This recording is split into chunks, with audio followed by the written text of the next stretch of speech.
ब्रजभूमि में बहुत समय पहले श्री कृष्ण के परम भक्त रहते थे कुंभन दास जी। उनका एक पुत्र था रघुनंदन। कुंभन दास जी के पास बांसुरी बजाते हुए श्री कृष्ण जी का एक विग्रह था। वे हर समय प्रभु भक्ति में लीन रहते और पूरे नियम से श्री कृष्ण की सेवा करते। वे उन्हें छोड़कर कहीं नहीं जाते थे, जिससे उनकी सेवा में कोई विघ्न ना हो। एक दिन वृंदावन से उनके लिए भागवत कथा करने का न्योता आया।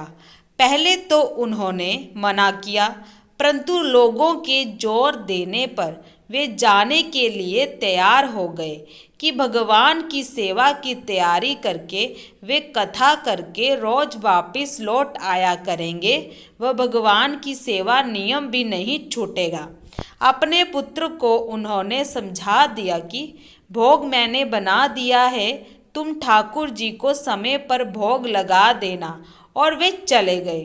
रघुनंदन ने भोजन की थाली ठाकुर जी के सामने रखी और सरल मन से आग्रह किया कि ठाकुर जी आओ भोग लगाओ। उसके बाल मन में ये छवि थी कि वे आकर अपने हाथों से भोजन करेंगे जैसे हम खाते हैं। उसने बार बार आग्रह किया, लेकिन भोजन तो वैसे ही रखा था। अब उदास हो गया और रोते हुए पुकारा कि ठाकुर जी आओ भोग लगाओ। ठाकुर जी ने बालक का रूप धारण किया और भोजन करने बैठ गए और रघुनंदन भी प्रसन्न हो गया। रात को कुंभन दास जी ने लौट कर पूछा कि भोग लगाया था बेटा? तो रघुनंदन ने कहा हाँ। उन्होंने प्रसाद मांगा तो पुत्र ने कहा कि ठाकुर जी ने सारा भोजन खा लिया। उन्होंने सोचा बच्चे को भूख लगी होगी तो उसने ही खुद खा लिया होगा। अब तो ये रोज का नियम हो गया कि कुंभन दास जी भोजन की थाली लगाकर जाते और रघुनंदन ठाकुर जी को भोग लगाते।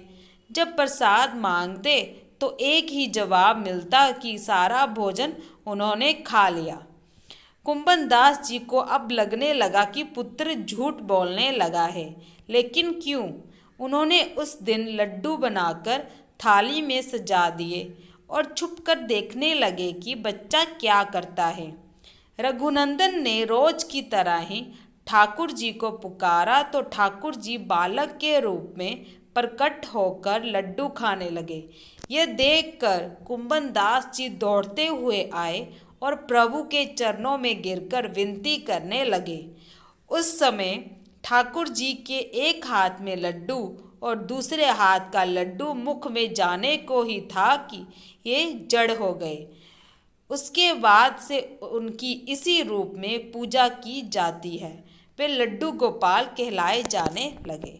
अगर आपको मेरी ये वीडियो अच्छी लगी हो तो मेरे चैनल को लाइक, सब्सक्राइब, शेयर, कमेंट जरूर कीजिएगा। धन्यवाद।